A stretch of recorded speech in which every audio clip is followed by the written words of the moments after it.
እንደምን አረፈዳችሁ ከእለቱ ፖሊሳዊና ወንጀል ነክ ዘገባዎች ጋር ግዛቸው ገለታ ነኝ መልካም ቆይታ በኢትዮጵያ ፌደራል ፖሊስ የምስራቅ ፈጥኖ ደራሽ ፖሊስ መምሪያ የዜጎችን ሰላም የመጠበቅና ህግን የማስከበር ሙያዊ ተልእኮውን በብቃት እየተወጣ እንደሚገኝ ተገለጸ ለዝርዝሩ ቴዎድሮስ ግርማ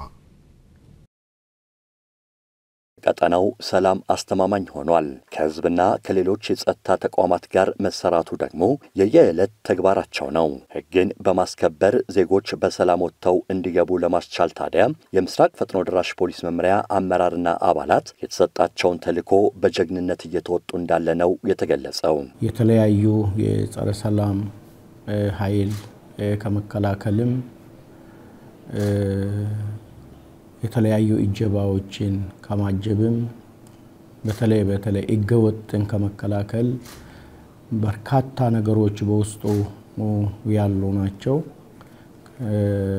ተልእኮ የተሰጠን ይሄ ከኮንትሮባንድ ጋር ከጸረ ኮንትሮባንድ ጋር በመገናኘት በመተባበር የምንሰራቸው አሉ ህግ የማስከበር ስራው ህዝብን የመጠበቅ ተልእኮ ከሌሎች ሙያዊ ተግባራት ጋር መሳ ይከናወናሉ በተለይ ኮንትሮባንድን የመከላከሉ ስራም ሀገርን ለከፍተኛ ኪሳራ ሊዳርጉ ከነበሩ ህገወጥ የወጪና የገቢ ንግድ ተግባራት መታደጉ ተገልጿል በዚህ አካባቢም ያው ገወጥ ንግድ ዝውውር ለአገራችን አደጋ ነው ይሄን በማገናዘብ ህዝብንም በማንቃት ህገወጥን እንዲከላከል ከማድረግ በክልል በወረዳ በዞን በቀበሌ ከፖሊስ ጋር ከአገር መከላከያ ጭምር በዚህ ላይ በጋራ ነው የምንሰራው በምስራቁ የሀገራችን ክፍል የተሰማራው ፈጥኖ ደራሽ ፖሊስ የቀጠናውን ሰላም ለማወክ የሚንቀሳቀሱትን በማስቆም ለህዝቡ ሰላም ዋስትና ሆኗል ከዚህ ቀደም በተለያዩ አካባቢዎች አልፎ የሚፈጠሩ የጎሳ ግጭቶችን በማስቀረት የኢትዮጵያ ፌደራል ፖሊስ ከህዝቡ ከፍተኛ ምስጋና እንደተቸረውም ተጠቅሷል በተለያዩ ቦታዎች ላይ አልፎ በተለይ ጎሳዎች የሚያጋጥሙን ሰራዊታችን ከመድረሱ በፊት ብዙ ችግሮች ነበሩ እነዛን ችግሮች ጥሪ በቀረበልን ከተቋማችን በታዘዝነው መሰረት ሰራዊታችን ይዘን ስንገባ ሰላም የወረደበትና ህዝቡ አሁን ወደ ከተፈናቀለበት ቦታ ተመልሶ የመግባት ሁኔታዎችና ፌደራል እንኳን መጣችሁልን ካጋጠመን ችግር ታደጋችሁን ለቀጣይም እንድትወጡ አንፈልግም ከኛ መለየት የለባችሁ ይሄ ከዚህ የበለጠ እንግዲህ ውጤት አለብያ አላስብም ሰላምን ለማስከበር ህገወጥነትን ለመከላከል ህዝብና ፖሊስ በትብብር ይሰራሉ ለዚህም በቀጠናው ህግን በማስከበር ስራ ላይ የህብረተሰቡ ተሳትፎ እጅግ ጎልቶ እንዲታይ የመተጋገዙ ባህል እንዲያድግ መደረጉም ተጠቁሟል ህዝብን ከጎናችን በማሰለፍ ነው ሁሉንም ስራ የምንሰራው ወንጀልን የሚጠላ ህዝብ ነው ወንጀልን አምኖ ተቀብሎ ወንጀል ከኔ መራቅ የለበትም ሳይሆን ወንጀል ከኔ አርቅልኝ የሚል ህዝብ ነው ያለው ይሄንን ደግሞ በተለያዩ መድረኮች ላይ ከምዕራብ ሐረርጌም ከምስራቅ ሐረርጌም ከሐረሪ ክልልም ከሶማሌ ክልልም ከዚህ ከድሬዳዋ መስተዳድርም ጥምራለን የተፈጠሩ መድረኮች ላይ የሚገለጹት እነዚህ ናቸው ድጋፍ ሰላም በጋራ ነው መረጋገጥ ያለበት ሰላማችን በጋራ እናረጋግጥ የሚል ነው አብሮ መስራቱ ህግን የማስከበር ቁርጠኝነቱ ውጤት እያስገኘ ነው ይህ መልካም ተግባር ለማደጉ ደግሞ በየጊዜው ለአመራሩና ለአባላቱ የሚሰጡ የሥራ ላይ ስልጠናዎች ጉልህ ሚና እየተወጡ እንደሚገኝ ተገልጿል የኢትዮጵያ ፌደራል ፖሊስ ወንጀልን በመከላከል የሀገርን ሰላምና ደህንነት በመጠበቅ በህዝብና በመንግስት የተጣለበትን ተልእኮ በጀግንነት እየተወጣ እንደሚገኝ ተገለጸ ሰብለማረው የኢትዮጵያ ፌደራል ፖሊስ ወንጀልን በመከላከል የሀገርን ሰላምና ደህንነት በማስከበር ዜጎች በሰላም ወጥተው እንዲገቡ በከፍተኛ ቁርጠኝነት እየተጋ ይገኛል። ህዝብን የመጠበቅ ተልእኮውን በቁርጠኝነት እየተወጣ የሚገኘው ሰራዊቱ ሙያዊ ኃላፊነቱን ተቀብሎ ህዝባዊነቱን በተግባር እያሳየ የሰላም ዘብ ሆኖ መቆሙን እያስመሰከረ እንደሚገኝ ተጠቅሷል። ሰራዊቱ ሙሉ በሙሉ ቁርጠኛ ነው የአገሩን ሰላምና ደህንነት ለማረጋገጥ ህገ መንግስቱና ህገ መንግስታዊ ስርዓቱን ለመጠበቅ በተለይ ደግሞ የህግ የበላይነትን ለማስከበር ቁርጠኛ ነው። ይሄም ሁሌም ሲያደርግ እንደነበረው የህይወት መስዋዕትነት ለመክፈል ዝግጁ ነው፣ እየከፈለም ይገኛል። ፌደራል ፖሊስ በየትኛውም ግዳጅ ቀጠና የህብረተሰቡንና የሀገራችንን ሰላምና ደህንነት ለማረጋገጥ የሚከፈለው መስዋዕትነት ከራሱ ጥቅም ይበልጥ የሀገር ጥቅም ይበልጣል፣ ሀገር ስትኖር ነው የምኖረው ብሎ ያልተመቻቸ ሁኔታ ቢኖር ሁላ ህይወቱን እየሰጠ ነው ያለው። ሰራዊቱ ከሌሎች የጸጥታ አካላት ጋር በመቀናጀት ወንጀልን ለመከላከል ዜጎችን ለመጠበቅ በሁሉም የሀገራችን ክፍሎች ተሰማርቶ ተልዕኮውን በጀግንነት እየተወጣ የሚገኝ ሲሆን ይህ ተግባሩ ይበልጥ ስኬታማ እንዲሆን ዘመናዊ አሰራርን ተላብሶ የመፈጸም አቅሙን አሳድጎ እየሰራ እንደሚገኝ ተገልጿል። ወንጀል ሁኔታ ከጊዜ ወደ ጊዜ በቴክኖሎጂ ጭምር ወንጀል እየተፈጸመ ነው። ይሄንን ወንጀል ደግሞ ቀድሞ ፖሊስ አውቆ በቴክኖሎጂም በሁሉም ነገር ራሱን ዝግጁ አድርጎ ስልጠና እየሰጠ የሚያስፈልጉ ቴክኖሎጂ መሳሪያዎችን ጭምር እያስገባ በከፍተኛ ደረጃ የህዝቡን ሰላም ለማስከበር በተግባር እያከናወነም ይገኛል። የሀገርን ሰላምና ደህንነት በመጠበቅ ሰላምን በማስፈን የህዝብን አለኝታነቱን እያሳየ የሚገኘው ሰራዊቱ ሙያዊ ግዴታውን በታማኝነትና በተሟላ ፖሊሳዊ ስብዕና እየተወጣ ነው። ከዚህም ጋር አንድነቱን ከፍ አድርጎ መስራቱም በየጊዜው ያደገ የዜጎችን ተሳትፎ ከመቼውም ጊዜ በበለጠ መልኩ ማጎልበቱ ፍሬ እያስገኘ መሆኑም ተጠቁሟል። የህብረተሰቡ ትብብር ያስፈልጋል።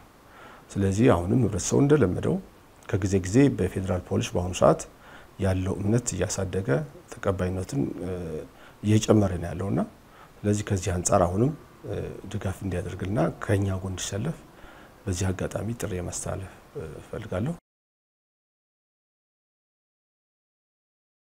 በኢትዮጵያ ፌደራል ፖሊስ ታሪካዊው የሐረር ሆስፒታል ተደራሽነቱን በማስፋት የአገልግሎት አሰጣጡን አዘምኖ እየሰራ እንደሚገኝ ተጠቆመም።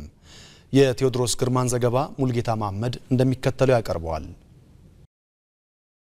የተመሰረተው በ1955 ዓመተ ምህረት እንደሆነ ታሪኩ ያሳያል። የተወሰኑ ክፍሎችን ይዞ ስራ የጀመረው ይህ ታሪካዊ ጤና ተቋም የተፈሪ መኮንን ሳምባ ነቀርሳ ሕክምና መስጫ ሆስፒታል ተብሎ ይጠራ እንደነበር ይነገራል። በኢትዮጵያ ፌደራል ፖሊስ የሐረር ሆስፒታል መምሪያ በዘመን ሂደት ላይ ዛሬ ላይ አገልግሎቱን በማስፋት ለፖሊስ አባላትና ለቤተሰቦቻቸው አገልግሎቱን በስፋት ለመስጠት የሚያስችል አቅም መገንባቱ ተነግሯል። ሆስፒታላችን ከተመሰረተ ወደ 60 ዓመት አልፎታል። በ1955 ዓመተ ምህረት ነው የተመሰረተው። ከዛ ጊዜ ጀምሮ አገልግሎቱን እየሰጠ የሚገኝ አንጋፋና ታሪካዊ ሆስፒታል ነው። በአሁኑ ወቅት በዚህ በአሁኑ ባለን ሴታፕ ወደ 100 አልጋዎች የህክምና መስጫ አልጋዎች በመታገዝ ህክምናችንን ለ24 ሰዓት የመኝታ ህክምና እየሰጠን የምንገኝና በተመሳሳይ ደግሞ ዘርፈ ብዙ የሆኑ የተመላላሽ ህክምናዎችንም እየሰጠን የምንገኝ ሆስፒታሉ በምስራቅ ኢትዮጵያ የሚገኙ የፖሊስ አባላትና ቤተሰቦቻቸውን የተሟላ የህክምና አገልግሎት ከመስጠት ባለፈ የአካባቢው ነዋሪዎችም ጭምር እያገለገለ እንደሚገኝ ተጠቅሷል። ታሪካዊ ሆስፒታሉ ቀደም ሲል ከነበረበት እጅግ በላቀ ጥራትና ተደራሽነት አገልግሎት መስጠት እንዲችል የማስፋፊያ ግንባታ እየተደረገለት ሲሆን ዛሬ ላይ ከፍተኛ ለውጥ በማምጣት አገልግሎቱን አሳድጎ እየሰራ እንደሚገኝ ተገልጿል። ህክምና አገልግሎት እየሰጠናቸው ካሉ ከአካባቢ አጎራባች ክልሎች ባሻገር እስከ ጎረቤት ሀገር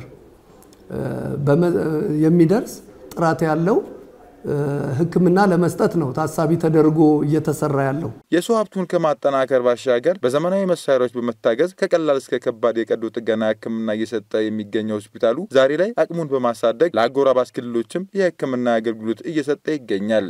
የማህፀን ህክምና፣ የአጥንት ህክምና፣ የውስጥ ደዌ ህክምና፣ የአይን የጥርስ ህክምና፣ የፊዚዮቴራፒ፣ የእናቶችና የህፃናት ህክምናን በአጠቃላይ የራጅና የአልትራሳውንድ አገልግሎትም እንሰጣለን።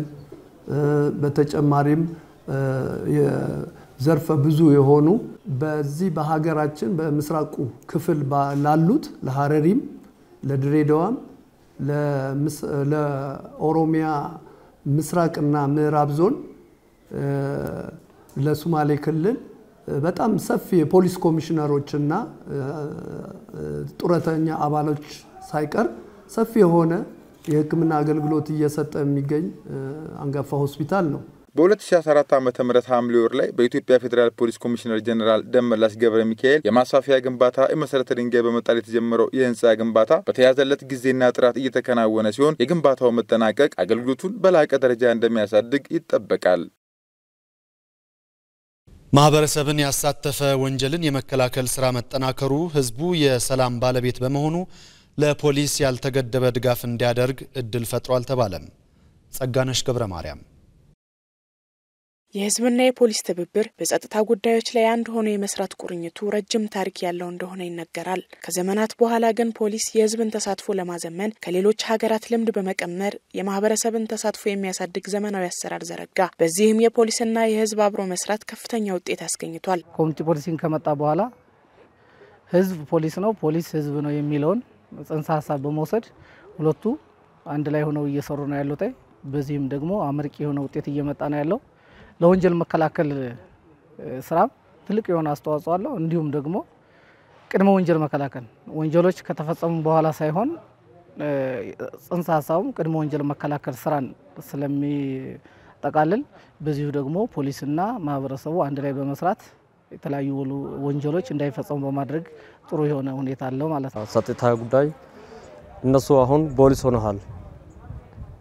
ፖሊስ ለህዝብ ነው፣ ህዝብ ፖሊስ ሆነዋል። አሁን ህዝቡ ህብረተሰቡ ጋር ፖሊስ በጣም ከሁሉም ቦታ አብሮ እየሰሩ ነው። ስለሆነ ፖሊስ ማለት ህዝብ ነው፣ ህዝብ ማለት ፖሊስ ነው። አብሮ እየሰሩ ይሰራሉ። ወንጀል እንዳይፈጸም አስቀድሞ የመከላከል ስራ ቅድሚያ ማግኘቱ ከተፈጸመ በኋላ ቢሆንም ወንጀለኞች ተደብቀው እንዳይቀሩ ህዝቡ ለፖሊስ የሚያደርገው እገዛ የማይተካ መሆኑ ተነግሯል። እንደ ኮሚኒቲ ፖሊሲንግ የፖሊስ ድርሻ ማለት በማህበረሰቡ ላይ የተለያዩ ወንጀሎች እንዳይፈጸሙ ቅድመ መከላከል ማድረግ፣ ወንጀሎች ከተፈጸሙ በኋላ ደግሞ ወንጀሎች የተፈጸሙበትን ሁኔታ ማጣራት፣ ለህግ መቅረብ ያለበትን ለህግ ማቅረብ፣ እንዲሁም ደግሞ ማህበረሰቡ ደግሞ ከፖሊስ ጋር አብሮ በትብብር ቢሰራ እኒ ወንጀሎች እንደማይፈጸሙ ወይም ወንጀሎች ደግሞ ሳይፈጸሙ የምንደርስበት ሁኔታ ይፈጠራል።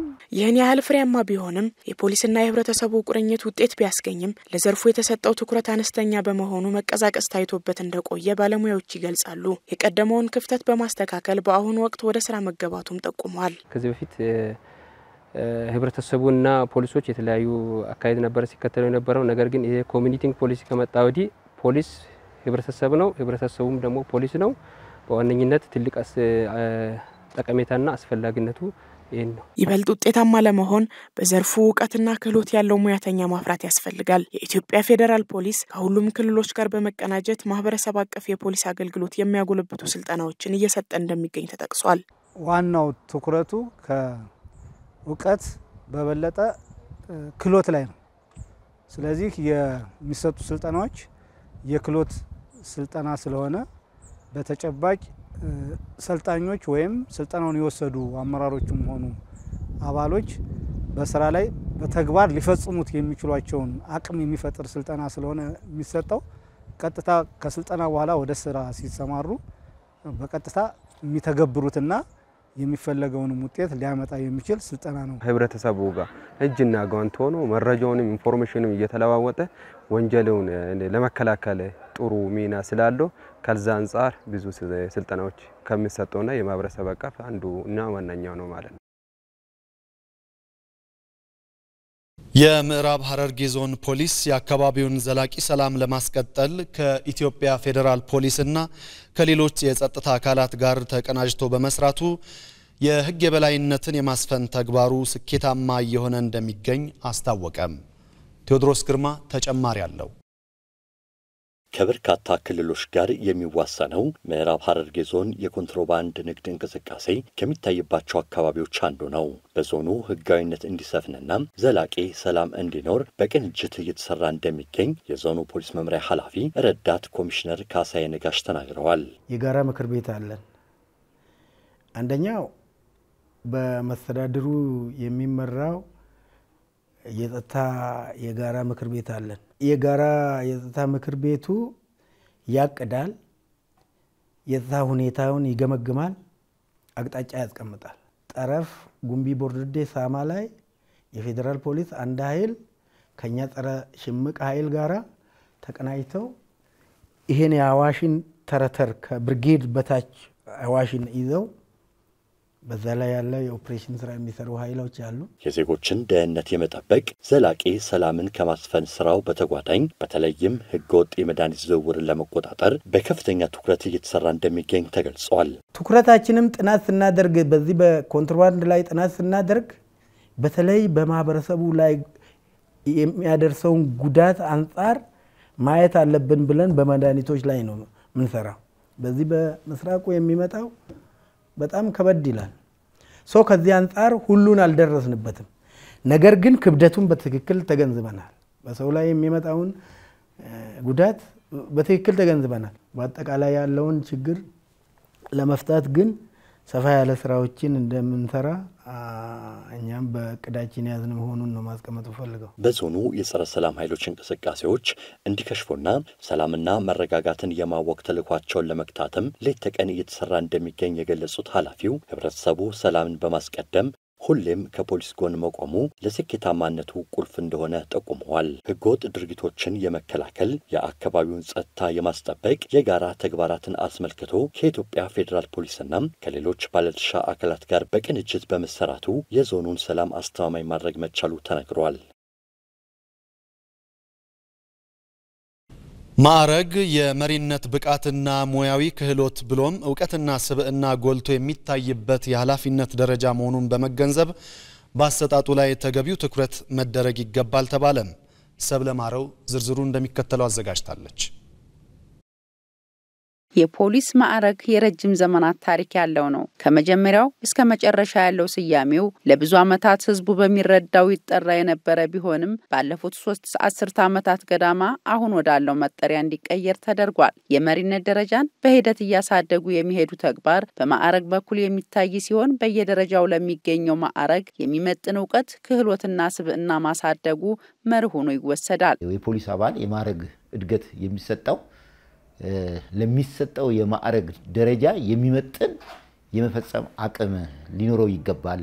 በትምህርት ዝግጅቱ፣ በስራ አፈጻጸሙ፣ በአጠቃላይ ፖሊስ ላይ የሚሰሩ ስራዎችን ለመለወጥ የሚያደርጋቸው እንቅስቃሴዎች በሙሉ ታሳቢ ያደረገ መሆን መቻል አለበት። አንድ ሰው ከዚህ ማዕረግ ወደ ሌላ ማዕረግ ለመዝለል ያቅም ግንባታ ብናዘጋጅ በዛ ውስጥ ብናሳልፍ ብለን ሐሳብ በመስጠት ያንን ወደኛ እንዲመጣ አድርገን ያንን ማዕረግ የምንሰጥበት ሁኔታዎችን ብንፈጥር የተሻለ ይሆናል ብዬ አስባለሁ። የኢትዮጵያ ፌዴራል ፖሊስ የማዕረግ አሰጣጡን ከጊዜ ወደ ጊዜ እያሻሻለ ነው። ለፖሊስ አባላቱ ትምህርትና ስልጠና በመስጠት ሙያዊ ብቃቱን እያሳደገ ማዕረግ የሚገኝበትን ልማዳዊ አሰራር አስቀርቶ ዘመናዊ ስርዓትን እየተከተለ እንዲሆን አድርጓል። ስታንዳርድን መሰረት ያደረገ ወጥ የሆነ በተለይ ፈተና ላይ ያተኮረ ሪሰርች ላይ ያተኮረ ዕውቀት ላይ ያተኮረና ሪፎርሙን ደግሞ ተግባራዊ የሚያደርግ በተለይ ደግሞ የኢትዮጵያ ፖሊስ ሲባል ኦሮቨል አንድ እንዲሆን የሚያደርግ አሰራር ነው። ቀደም ሲል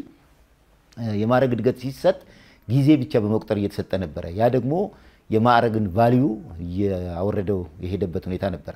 ከፍተኛ የሆነ የማዕረግ ክምችት ተፈጥሮ ዝቅተኛ ማዕረግ ያለው ሰው ከፍተኛውን ማዕረግተኛ የሚመራበት ስርዓት ሁሉ ተፈጥሮ ነበር። ትክክለኛ የፖሊስ ባህልና ስርዓትን በተጠበቀ መልኩ የማዕረግ እድገት አሰጣጥ ሊኖር ስለሚገባ ለዛ የሚሆን አሰራር ተዘርግቶ ወደ ተግባር መግባት ተጀምሯል ማለት ነው። ቀደም ሲል የነበረ አሰራር በማስቀረት ማዕረግ የሚገኝበትን መንገድ በትምህርትና ስልጠና እንዲመራ መደረጉ የመሪነት የመፈጸም አቅምን ለማሳደግና ማዕረግተኛው ሙያዊ ኃላፊነቱን በሚገባ እንዲወጣ ለማስቻል ከፍ ያለ አስተዋጽኦ እንዳለው ተነግሯል። ወደሚቀጥለው ማዕረግ ለመሸጋገር ራሱን በእውቀት የማሳደግ ጥሩ ስራ ፈጻሚ ሆኖ መገኘት ከሌሎች ጋር ተወዳዳሪ ሆኖ መገኘት ስለሚያስፈልግ በዛ ልክ ማንም ሰው እያሟላ በሄደ ቁጥር የሚቀጥሉትን ማዕረግ እድገቶች እያገኘ የሚሄድበት ትክክለኛ የሆነ አሰራር የተዘረጋበት ሁኔታ ነው ያለው። ለማዕረግ የተሰጠው ትኩረት ከፍ ማለቱ የማዕረግን ክብር ማሳደጉ የተገለጸ ሲሆን የኢትዮጵያ ፌዴራል ፖሊስ እየተከለ ያለውን የማዕረግ አሰጣጥ ስርዓት በመላ ሀገሪቱ የሚገኙ የፖሊስ ተቋማት ሊከተሉት እንደሚገባ ተጠቁሟል። በኢትዮጵያ ፌዴራል ፖሊስ የኮንትሮባንድና ድንበር ቁጥጥር ፖሊስ መምሪያ ባለፉት 6 ወራት በርካታ የኮንትሮባንድ ዕቃዎችን በቁጥጥር ስር ማዋሉን አስታወቀ። የቴዎድሮስ ግርማን ዘገባ ሙልጌታ መሐመድ ቀጥሎ ያቀርበዋል። በምስራቁ የሀገራችን ክፍል በስፋት የሚስተዋለውን የኮንትሮባንድ ዝውውር ለመክታት የኢትዮጵያ ፌዴራል ፖሊስ ከሌሎች የጸጥታ አካላት ጋር በመሆን እየሰራ ይገኛል። ምንም እንኳን ወንጀሉን የመከላከል ስራ ተጠናክሮ የቀጠለ ቢሆንም ዝውውሩን ግን ዛሬም ድረስ ማስቆም አለመቻሉ የሀገር ኢኮኖሚ ላይ አሉታዊ ተጽዕኖ እያሳደረ እንደሚገኝ ይነሳል። አሁን እያደረገን ያለነው ኮንትሮባንድ በሚገባበት ቦታ ላይ ቅድሚያ ደፈጣ በመያዝ የሰው ኃይላችን ስምሪት እናደርጋለን። ቁልፍ መምጣት ይችላል ተብሎ የሚገመቱ ቦታዎች ላይ ነው እኛ ደፈጣ ምን ያስይዘው። ከዛ በኋላ ስታንድ ባይ አዘጋጅተን ቀጣይ ጥቆማ በመጣበት ጊዜ ከጉምሩክ ሰራተኞቻችን ከኢንተለጀንስ ከዛ የተወጣጣ ሰው ኃይል ይዘን ቀጥታ በረራ እንወጣለን። በደፈጣችን ላይ ወጣ ካለም እዛው ተመጣጣኝ እርምጃ ወሰን ነው ምን ይዘው። በኢትዮጵያ ፌዴራል ፖሊስ የወንጀል መከላከል ጠቅላይ መምሪያ የኮንትሮባንድ ቁጥጥር መምሪያ የሬጅመንት አዛዥ ምክትል ኮማንደር አስፋው ጥራ እንደገለጹት በግማሽ ዓመቱ በጅጅጋ በውጫሌና በአካባቢው ብቻ በፍተሻና በብርበራ ስራ በርካታ የኮንትሮባንድ ዕቃዎች ተይዘው ለሚመለከተው አካል ተላልፈው ተሰጥተዋል። የውጪና የገቢ ኮንትሮባንዶች አሉ። ገቢ ኮንትሮባንዶች የሚባሉት አልባሳት፣ ምግብ ነኮች፣ መድኃኒት የመሳሰሉት ነገሮች ወደ 170 ሚሊዮን የሚሆን ወደ አገር ውስጥ ሲገቡ የነበሩ ተይዘዋል። ወደ ውጭ ሀገር የሚወጡት በተመሳሳይ ወደ 210 ሚሊዮን የሚሆን ጫት፣ ምግብ ነክ እና ቤንዚን፣ የቁም እንስሳት የመሳሰሉት አጠቃላይ ወደ ውጭ የሚወጡ ናቸው። ይሄ በዚህ ላይ የተገኘው ገቢ አጠቃላይ የገቢም የውጪም በድምሩ 425 ሚሊዮን የሚሆን ብር ገቢ አስገብተናል። ኮንትሮባንድን መከላከል የሁሉም ዜጋ ኃላፊነት በመሆኑ በዚህ ተግባር ላይ ህብረተሰቡ ለፖሊስ የሚያደርገውን ድጋፍ አጠናክሮ እንዲቀጥል ጥሪ የቀረበ ሲሆን ይህን ለሀገር እድገት ጸር የሆነ ወንጀል ለማስቆም የሰራዊቱ አመራርና አባላት ስራቸውን በከፍተኛ ቁርጠኝነት እያከናወኑ እንደሚገኙም ተነግሯል። ዘመናዊ የፖሊስ የመሪነት ጥበብን የቀሰሙ ተተኪ መሪዎችን ለማፍራት ወቅቱን የሚመጥን ስልጠና መሰጠቱ ለተቋማዊ ስኬት የማይተካ አስተዋጽኦ እንዳለው ተጠቆመ። የአመራሮችን አቅም የሚያሳድጉ ስልጠናዎች በኢትዮጵያ ፖሊስ ዩኒቨርሲቲ በተከታታይነት እየተሰጡ ይገኛሉ። መስከረም ጉታ ተጨማሪ አላት። ለትውልድ የሚሻገር ተቋምን መገንባት የሀገርን ሰላምና ደህንነት ማስጠበቅና ከፊት ሆኖ የመምራት ተልዕኮ በሁሉም ደረጃ ያሉ የሰራዊቱ አመራሮች ኃላፊነት ነው። በመሆኑም ከጊዜው ጋር ራስን ማብቃት፣ ከዘመኑ ጋር መዘመን መሪነት የሚጠይቀው ተግባር ነው። በዚህ ልክ ለመራመድ ለወቅቱ የሚመጥን ዕውቀት፣ ክህሎትና ስብዕና መገንባቱ ትልቅ ትኩረት ያሻዋል ያሉት አመራሮች በዚህ ታላቅ ተቋም ውስጥ በኃላፊነት ደረጃ ላይ መቀመጣቸው ደስታን እንዳጎናጸፋቸው ተናግረዋል። መሪነት ያው እንግዲህ እንደ አባት እንደ እናትም እንደ ኃላፊነትም የተቆጣጠርን አባላትን እየመራን እንዲሁም ደግሞ አባላትን ብቻ መምራት ሳይሆን ቤተሰብንም በተጓዳኝ እየመራን አሁን በመስራት ላይ እንገኛለን። መሪነት በጣም ጥሩ ነው ብዬ ነው ማስቀምጠው። በየጊዜው በየደረጃው ላሉ አመራሮች የሚሰጡ ስልጠናዎች በስራ ላይ የሚታዩ ክፍተቶችን ለመቅረፍ በትልቁ ያግዛሉ በማለት አመራሮቹ ገልጸዋል። በዘመናዊ ዕውቀትና በተሟላ ስብዕና እየተመሩ ተተኪ አመራሮችን ለማፍራት በኢትዮጵያ ፖሊስ ዩኒቨርሲቲ በየደረጃው ለሚገኙ የሰራዊቱ አመራሮች በተከታታይ እየተሰጡ የሚገኙ ስልጠናዎች ትልቅ ዋጋ እንዳላቸው ተናግረዋል። የመሪነት አቅምን ማሳደግና ከጊዜው ጋር ተራማጅ የሆነ የአመራርነት ክህሎትን ለመቅሰምም ስልጠናዎቹ የማይተካ ሚና እንደሚያበረክቱ ተገልጿል። ስልጠናው እንግዲህ በጣም ገንቢና ብዙ የተማርንበት የምናቃቸው የማናቃቸው ነገሮችን ሁሉ እስከ ተግባር ልምድ ድረስ ያየንበት ሀገራችን አሁን ያለችበትን ብሎም ደግሞ ተቋማችን ያለበትን የእድገት ደረጃ በደንብ የተገነዘብንበትና በትክክለኛው የለውጥ ሂደትና ትራክ ላይ ያለን መሆኑን የተገነዘብንበት ስልጠና ነው የነበረው። አቅምን ከማጎልበት አንፃር አንዳንድ ክፍተቶችን እንድንሸፍን ጥንካሬ ካለ ደግሞ በዛው መሰረት በጀግንነት አገራችንን እንድናገለግል እንዲሁም ደግሞ ፖሊስ ምን ጊዜም ሩሩ መሆን እንዳለበት ልቡ ንጹህ እንዳለበት መሆን እንዳለበት ሙሉ ጠልቀን ተምረናል። የኢትዮጵያ ፌዴራል ፖሊስ የደረሰበት የወንጀል መከላከል አቅም ባለፉት የለውጥ ዓመታት የተሰሩ የሪፎርም ትግበራዎች ውጤት ሲሆን የረቀቁና የተደራጁ ወንጀሎችን በበቂ ሁኔታ መርምሮ የቴክኖሎጂ አቅምን ተጠቅሞ ፍትህ ማሰጠቱ፣ የህግ የበላይነትን ማረጋገጡ ተቋማዊ ለውጡ ውጤታማ ከሆነባቸው ዘርፎች መካከል በግንባር ቀደምትነት ይጠቀሳል። በስልጠና ላይ የነበሩ አመራሮቹም ይህ እንዳስደሰታቸው ገልጸዋል። በሰው ኃይል ከምንሰራው በላይ በቴክኖሎጂ እንዴት ወንጀል መከታተልን መቆጣጠር በቀላሉ ማስወገድ የምንችልበት ሁኔታ እንዳለ የተመለከትንበት ሁኔታ ነው ያለው። ካሁን በፊት ያልነበረ አሁን ያለ የዲኤንኤ ዘረመል ምርመራ ፎረንሲክ እዛ በመከፈቱ በጣም እጅግ ደስ ብሎናል። የሰው ኃይልን ከቴክኖሎጂ ጋር በማሳደግ የአመራሮችን የመፈጸምና የመምራት አቅም ከፍ ለማድረግ የመሪነት አቅምን ማሳደጉ ያስፈልጋል። ዘመናዊ የመሪነት ጥበብን የቀሰሙ ተተኪ መሪዎችን ለማፍራት የሚረዱ ወቅቱን የሚመጥኑ መሰል ስልጠናዎች መሰጠታቸው ከዚህም ለበለጠ ተቋማዊ ስኬት የማይተካ አስተዋጽኦ እንዳላቸውም ተጠቁሟል። በድሬዳዋ ወላጅ አባቱን በመግደል የተጠረጠረው ግለሰብ በቁጥጥር ስር ውሎ ክስ የተመሰረተበት መሆኑን ፖሊስ አስታወቀም። ወንጀሉን ለመደበቅ በርካታ ዘዴዎችን ሲጠቀም የቆየው ግለሰቡ አባቴ ለዘመኑ የሚመጥን የቢዝነስ ሐሳብ የለውም በሚል ሰበብ የግድያ ወንጀል መፈጸሙን በማመን ለፖሊስ በሰጠው ቃል መግለጹ ተሰምቷል። ተጨማሪ አለን። ተጠርጣሪው በአባቱ ላይ ግድያ ለመፈጸም ከወራት በፊት ዝግጅቱን ያደርጋል። የአባቱ የቢዝነስ ሐሳብ ከዘመኑ ጋር የማይሄድ ስለሆነ ሊወገድ ይገባል የሚል እኩይ ዓላማ ይዞ ጓደኛውን ያማክራል። ይህንን ከሞራል የወጣ ኢሰብአዊ ድርጊቱን ለመፈጸም የተለያዩ መረጃዎችን ያፈላልጋል። አባቴ የቢዝነስ አካሄዱ ኦልድ ነው ማለት አሁን ከጊዜው ጋር አይሄድም፣ ስለዚህ መወገድ አለበት የሚል ሐሳብ ያነሳና ጓደኛውን ያማክራል። ስለዚህ ጓደኛው ትንሽ ሪዚስት ማድረግ እኔ ነኝ መፈጽመው አንተ መተባበር ብቻ ነው እኔ ነኝ በቃ ሁሉ ነገር ጎግል ያደርጋል። ምን ጎግል ያደርጋል? ኢንሱሊን ኦቨርዶስ ሲሰጥ ምንድነው የሚያመጣው ውጤት የሚል በሞባይሉ ጉግል አድርጓል። ያን ብሬን ዳሜጅ ያደርጋል ኦቨርዶስ ከተወሰደ። ስለዚህ አንኮንሺየንስ አናረጋውና ሆስፒታል ከገባ በኋላ እኔ ሆስፒታል ሰው ፈልጌ እንዲያስወግዱት አደርጋለሁ የሚል ዝግጅት ነበረው ከወር በፊት። ለግድያ ወንጀሉ የሚሆኑ የተለያዩ ቁሳቁሶችን ይሰበስብና ወላጅ አባቱ ወደተኛበት መኝታ ክፍል ከጓደኛው ጋር ያመራሉ። በዚህ ሂደት መድኃኒቱን ለመውጋት ሲዘገጃጁ አባትየው ከተኛበት ይነቃል፣ ግብግብ ይጀመራል ይላል የፖሊስ የምርመራ መዝገብ። በኋላ በኩል ጭንቅላቱን ይደበድቡና አፍነው ይገድሉታል። ቁልፍ ስላለው ቀጥታ እሱ ይመጣል፣ ቁልፉን ከፍቶ ይገባል ወደ ውስጥ። ለጓደኛው በሩን አልዘጋም፣ ይገባል። በጀርባ በር ይገባሉ። ህንጻ ነው ቤታቸው። ጭምብል ይለብሳሉ። ትንሽ ቤት አለው። ጭምብል ይለብሳሉ፣ ጓንት ይለብሳሉ። አባትየው ማንኝታ ቤት ይገባሉ። ከዛ ኢንሱሊኑን ይዟል። ኢንሱሊን ገዝቷል።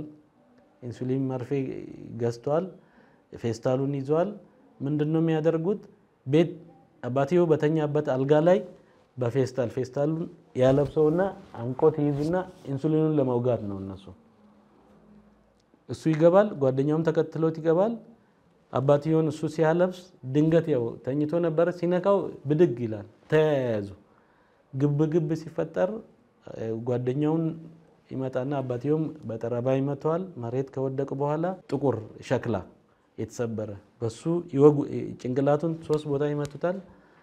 መሬት ከወደቀ በኋላ ይህን ፌስታሉን እንደዚህ አፍነው ይዘዋል። ወንጀል ፈጻሚው ቀድሞ ለዚህ ተግባሩ የሚሆን ዝግጅት አድርጎ እንደነበር ፖሊስ በምርመራ ደርሶበታል። አባቱን ስለመግደሉ ሰው እንዳይጠረጥር ብዙ ተጠቧል ይላል ፖሊስ። በጣም ደና ቤተሰብ ናቸው፣ ሀብታም ቤተሰብ ናቸው። ምንም የቸገራቸው ነገር የለም። ኢቭን ለሌላም የተርፍ አባት ነውና ወንጀሉን ልጁ ቀድሞ ነው የሚዘጋጀው። ከወር 2 ወር በፊት ነው ይሄን ነገር ሐሳብ የሚያወርደው። ከወንጀሉ መፈጸም አስቀድሞ ከእናቱ ጋር ወደ አዲስ አበባ ይመጣና ጓደኛው ጋር እንደሚሄድ ተናግሮ ወዲያው ይመለሳል። ግድያውን ከፈጸመው በኋላ ደግሞ እንደገና ተመልሶ ወደ አዲስ አበባ ይመጣል። ፖሊስ በጉዳዩ ላይ ባደረገው ምርመራ የተወሳሰበውን ወንጀል ማጥራት ይጀምራል። ትንሽ ልጅ ቤት ውስጥ ነበረ። አባትየው መሞቱን ሲያይ ይደውልላቸዋል። ለሱም ይደውላል፣ ለሌሎችም ቤተሰብ ይደውላል። ሲደወል አባታችን እንደዚህ ሞቷል፣ ሌቦች ገብቶ እንደዚህ ያደርጉት። ከዛ ለሱ ይደውልለታል። እሱ ስልክ ይዘጋል። መንገድ ነው እሱ። እነሱ እዛ ያለቅሳሉ። ቤተሰብ አዲስ አበባ ያለው ወንድም እናት ምናምን እዛ ያለቅሳሉ። ሲደውሉለት አያነሳም። ትኬት ቆርጠው ጠዋት ወደዚህ ሊመጡ ማለት ነው። ለሱም ጭምር ነው የሚቆረጠው። ቤተሰብ እዛ ያለ ቤተሰብ ሙሉ ትኬት ይቆርጣል። እንደዛው ለሊቱን ሲጓዙ ያድራሉ። ቀጥታ ኤርፖርት ነው የሚደርስባቸው። 5 ሰዓት አካባቢ ኤርፖርት እነሱ ሲገቡ እዛው ይደርሳል፣ ይገናኛሉ። ከነሱ ጋር እንደ አዲስ ይመጣል ድሬዳዋ። የምርመራ ስራውን አጠናክሮ የቀጠለው ፖሊስ የቤተሰብ አባላትን ቃል መቀበል ሲጀምር የአባቱ ገዳይ መሆኑን ኋላ ላይ ያመነው ተጠርጣሪ አላስፈላጊ ባህሪያትን ማንጸባረቅ ይጀምራል። የፖሊስም የምርመራ ትኩረት ወደሱ ይዞራል። 21 ዓመቱ ነው። የመጨረሻው የቤቱ ልጅ ማለት ነው። እሱን እና እናትየውን ዝም ብለን ለኢንተርቪው ያናገርናቸው ይሄ ልጅ ይመጣል ዋና ወንጀል ፈጻሚው ቼክ ሊያረግ እዚህ ያለውን ሁኔታ እስቲ ሊያጣራ ይመጣል እና መርማሪዎች እስቲ በጥርጣሬ ዝም ብለ ሞባይልን አምጣ እስቲ ብሎ ሞባይሉን ይቀበሉታል። ከዛ ሞባይልን ቼክ ማድረግ ሲጀምሩ ሞባይሉ ላይ እሱ የተለየ ስሜት ያሳያል። ሞባይል መልሱልኝ ምን ችግር አለው? ቆይ እንዴ ሞባይል እኔ በቃ ብዙ ስራ መሰራበት ነው። እንዳውም ጥርጣሬ ውስጥ ከተተን መንቀሽቀዡ አቆዩት እሱንም ተብለን ውሳኔን ሰጥና ልጁ የሚቆይ ምርመራ ይደረገሱ። በተደረገው ምርመራ ወንጀሉን እናቱ መፈጸሟን ለፖሊስ ቢናገርም ፖሊስ ባከናወነው የተጠናከረ የማጣራት ስራ ይህ አባባሉ ውሸት መሆኑ ይረጋገጣል። አዎ በቃ እናቴ ነች ያስደረገችው ይላል። እናቴ ነች የፈጸመችው ይሄንን ገዳይ እንትን ከአዲስ አበባ ገንዘብ ከፍላ ልካ ነው ያስገደለችው ይላል። ስለዚህ የሆነ ነገር የጠራልን መጣ። እዚህ አካባቢ የሆነ ነገር እንዳለ ጠራልን። የበለጠ ኢንተርቪው ማድረግ እናትየውንም አቆየን ማናገር ጀመርን። እናትየው ምንም የምታውቀው ነገር የለም እሱ የሚያወራው ነገር። በመጨረሻም አባቱን ከጓደኛው ጋር ተባብሮ ራሱ እንደገደለው ያምናል። ፖሊስም ምርመራውን አጠናክሮ ይቀጥላል። አልተቀበረም ኢቭን እሱ ሲያምን። ስለዚህ እንድታምኑኝ ከፈለጋችሁ መርፌ ወቅተነዋል። እኔና ጓደኛዬ ነው ያደረግነው። ኢንሱሊን እምብርቱ አካባቢ ወደ 7-8 መርፌ ወቅተነዋል። ቼክ አድርጉት። አስከሬኑ የተገነዘ ነበር። ምርመራ ቡድን እንደገና ሄደን ቤተሰብ አስፈቅደን እንደገና አስከሬኑን አስከፈትን። ባለሙያ ይዘን ሄደን ሕክምና ባለሙያ ሲታይ መርፌ መወጋቱን አገኘን። ስለዚህ ሰማው ይሄ ልጅ እውነት እየተናገረ ይመስላል። አሁንም አላመነውም፣ ግን የሆነ የሚመስል ነገር አለ። የበለጠ የሕክምና ውጤቱም ስለመጣ አስከሬኑ እንዲቀበር አደረግን። ልጁ ላይ እንደገና ፈርዘር ምርመራ ጀመርን። ከዛ በኋላ ነገረን። እያንዳንዱን ነገር ሳይደብቅ ነገረን። ፖሊስ በጉዳዩ ላይ ሲያደርገው የነበረውን ምርመራ አጠናቆ በበቂ መረጃና ማስረጃ የተደገፈውን መዝገብ ለአቃቤ ሕግ የላከ ሲሆን ለውሳኔ በቀጠሮ ላይ መሆኑ ተነግሯል። ተመልካቾች ለዛሬ መራረጥናቸው ፖሊሳዊና ወንጀል ነክ ዘገባዎች እስካሁኖቹን ይመስላሉ። ከዘገባዎቹ ጋር ግዛቸው ገለታ አብሬያችሁ ቆየው። ቀሪ የፖሊስና ህብረተሰብ መሰናዶች ይቀጥላሉ። አብራችሁን ቆዩ።